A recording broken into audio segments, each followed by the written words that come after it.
Alright, so moving on to the floating point decimal data type. Floating point decimal is so named because of the decimal point it has and the fact that the representation in the computer is a little bit different than integers. The details of which can be explained much later, but you just need to know now it's different.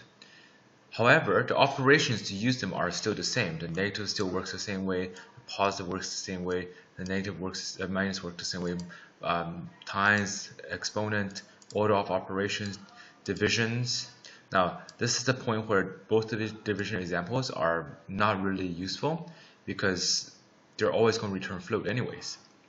The integer to division and modic division still actually returns proper output, only it returns as a float instead of an integer. So let's have a look.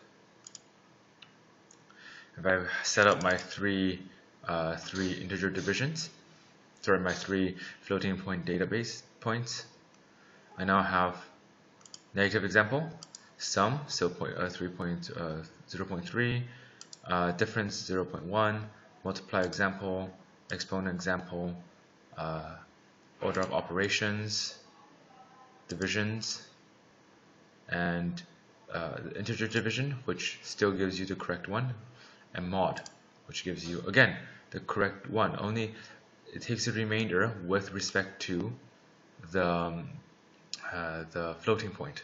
So the mod division is a little bit off. Rarely would you actually use mod division on a floating point, but Python allows you to do that. Now, I want to draw your attention to the sum. This is very important because this is where visualize falls short. Normally, that sum should not be 0.3, even though 0.1 plus 0.2 is indeed 0.3. However, the way it is stored on the computer is very different. And so this is where I will ask you to go back to the regular Python shells. So this is the regular Python shells. I'm going to set it up again here. X equals to 0.1, y equals to 0.2, and x plus y, which should be 0.3, actually is 0.3 with a trailing of zeros and a 4 at the end. What happens in Visualize Python is that it allows it to be chopped off. It allows it to truncate. It ignores the rest of the zeros. It saw a bunch of zeros and go, okay, I can stop. I ignore those zeros. But actually, in the computer, it is stored with a bunch of zeros and a 4 at the very end. The 4 is a quirk of the floating point decimal system. It is the way the data is kept that causes the 4 to be there, and it is, though predictable, appears random. There is no common pattern to it. You have to really understand how floating points are kept to know that.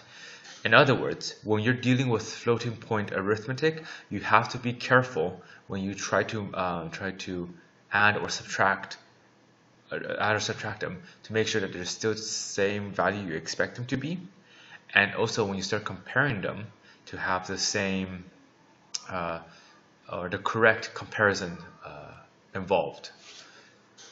It can get messy, and lots of code has failed or not being properly debugged will meet this error.